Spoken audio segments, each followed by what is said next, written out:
Hi there, thanks for sending over your swing with Nugget Golf. My name's Aaron, I'm a PGA Golf coach, and I'm going to offer some tips of information on things that you could do to improve your shots and some things to practice at the driving range as well. So whenever we're working on somebody's golf swing, we're always looking at what happens at impact down over here. So when that club strikes the ball, what is it that's going on and that we want to try to improve? And then we start to look in the big green circle here for clues as to why that's happening. Now, I haven't got any idea of what your bad shots are like, so I'm having to guess a little bit there, but having a look through your swing a few times, I'm going to guess that we hit a few shots out to the right based on the fact that the golf club is relatively open at the top and it's seemingly open on the way through. Now, the reason why I say that is once we get to the top of our backswing here, the club face you can see is pointing, the leading edge is kind of somewhere near to that green arrow there, whereas really at this point we'd probably want it to be nearer to the parallel to your left arm or slightly flatter towards the ground. So that suggests that our club is in an open position at the top, which basically means it's aiming slightly out to the right compared to neutral and where you perhaps want it.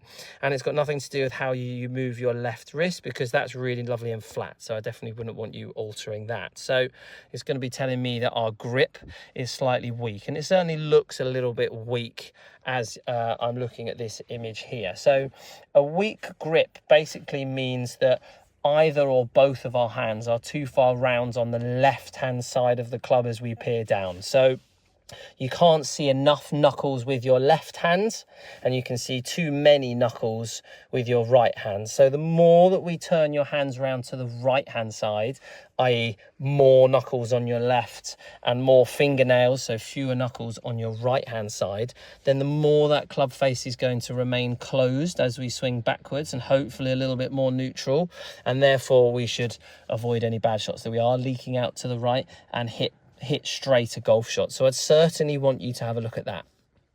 The other little tweak I'd want you to check out with your grip is whether you've got something called a palmy grip, which can make you feel like you're swinging a lot with your arms as opposed to with your body, and really nice connection.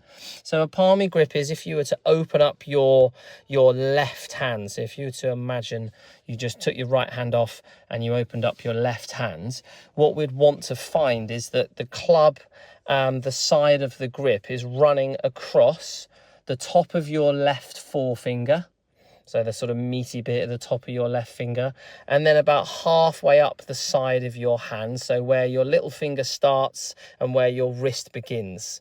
To me, it looks like your club is running more up through your palm, and so therefore giving you the problem of what you're feeling like swinging with your arms a little bit more, and not enough towards your fingers. So what I'd want you to try to do is grip it more in your fingers wrapping around the club as opposed to in your palm. So hopefully I've explained that well. If I haven't, then it's a really nice easy Google. It's just Googling a palmy versus a grip in your fingers. You should be able to find that pretty quickly, and sort of understand clearly what I'm talking about. Apart from that, there's an awful lot I like about the way that you swing and the way that you move. I think there's a lot of good traits. I wouldn't be, like you said in your message, avoiding overthinking about it. Try to keep what you are working on really nice and simple. I do agree that we could use the lower body a little bit better as we're swinging down. I definitely wouldn't say you're not using your body enough on the way back, because clearly here you've made a really big rotation with your shoulders, so much so your hands have gone quite high and then the club's gone quite far. So you've definitely made a full and complete rotation there. I think the only other little tweak you could make is just to turn that left foot out a little bit, get it pointing slightly down the range. That will just help you to fire your lower body through towards the target that little bit sooner, and hopefully get that lower body moving a little bit better as you suggested in your comments. So hopefully that all makes sense, something to go off and practice at the range, and there's a few little points in there that you can take on board. Give it a few weeks, give it a bit of practice, and then if you did want some more tips, by all means send over another swing request. Give me some more details about your bad shots, what your patterns are like. That's really helpful when diagnosing swings, and good luck with it. Hopefully I'll see you again soon.